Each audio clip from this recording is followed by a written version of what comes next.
کو لے کر طلوع ہو رہی ہے اور علامہ صاحب کے تینوں صاحبزادے سٹیج پر بیٹھے ہوئے ہیں اور اپنے باپ کی طرح علامہ مرحوم کی طرح آپ کو دعوت دے رہے ہیں کہ جس طرح ہمارے باپ نے مسلک کی آبیاری کے لیے پیغمبر کے اس دین کے لیے اپنی جان کا نذرانہ پیش کر دیا، پوری کائنات کے اہل حدیثوں سن لو، جہاں تم اپنے مسلک اہل حدیث کے لیے اور نبی کے دین کے لیے تم اپنا پسینہ پیش کرو گے، ابتسام الہی اپنا خون پیش کرے۔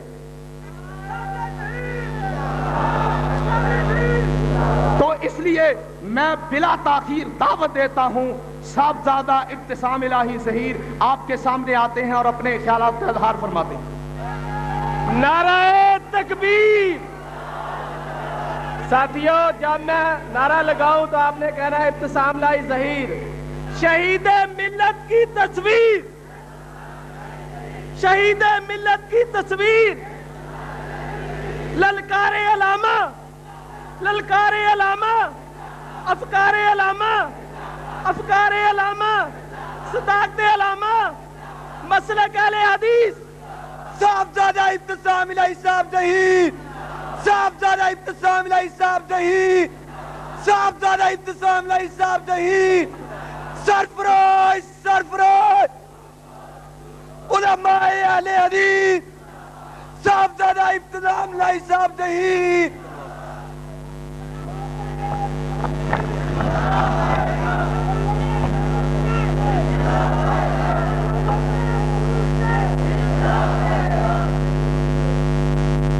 نحمده ونصلي على رسوله الكريم لقد كان لكم في رسول الله اسوة حسنة۔ حضرات، بیشتر اس کے کہ میں اپنی گفتگو کا آغاز کروں، میں آپ کی خدمت میں یہ عرض کرنا چاہوں گا کہ آج سے صرف 2 رات پیشتر میرا یہاں پر حاضری کا کوئی پروگرام نہیں تھا، کیونکہ میں نے اس چیز کا ارادہ کیا تھا کہ تعلیم کے مکمل ہو جانے تک کسی ایسے پروگرام میں جو کہ بالخصوص تقاریر سے متعلقہ ہو اس میں شرکت کے لیے نہیں جاؤں گا، مگر کائنات کے امام کی محبت اور احباب کے اصرار نے اس بات پر مجبور کر دیا کہ آپ کی خدمت میں حاضری دے کر اپنے خیالات کا اظہار کروں۔ بزرگان و برادران، جیسا کہ آپ جانتے ہیں کہ جس کسی کے ساتھ نسبت اور تعلق ہوتا ہے وہ بات بے بات اسی کا تذکرہ کرتا ہے، کبھی اپنی گفتگو کے آغاز پر اور کبھی اپنی گفتگو کے اختتام پر اور کبھی اپنی گفتگو کے درمیان میں۔ تو حضرات گرامی قدر، ہم داعیان قرآن و سنت کو اگر نسبت اور تعلق ہے تو مدینہ کے اس امام سے ہے کہ جس کو حوادث وقت، گردش دوران اور زمانے کی چال نے بڑا نہیں بنایا، بلکہ بڑا اس کو رب العالمین نے بنایا ہے۔ سیرت النبی کا موضوع ایک ایسا موضوع ہے کہ جس پر بات کرتے ہوئے مجھ ایسا شخص ہچکچاتا ہے کہ کہاں آقا کی سیرت اور کہاں میں ذرہ ناچیز۔ لیکن اگر ہم یہاں پر کوشش کریں اس مختصر سے وقت میں آقا کی سیرت کے تمام پہلوؤں کو بیان کرنے کی تو یہ تو ایک ناممکن سی بات ہے۔ آقا کی سیرت کے تمام پہلو تو ایک طرف رہے، آپ کی سیرت کا کوئی ایک پہلو بھی اس موقع پوری شرح و بسط سے بیان نہیں ہو سکتا۔ آقا کی سیرت وہ ہے کہ اس موقع پر میں کوشش کروں گا کہ آپ کی سیرت کے حوالے سے ان واقعات کا تذکرہ کیا جائے کہ جن سے اندازہ ہو سکے کہ آج کل کے دور کے نام نہاد انقلابی رہنما آقا کی برابری تو دور کی بات ہے، آقا کے جوتے کی نوک کا مقابلہ بھی نہیں کر سکتے۔ آج ملک پاکستان کے اندر سے ہم کو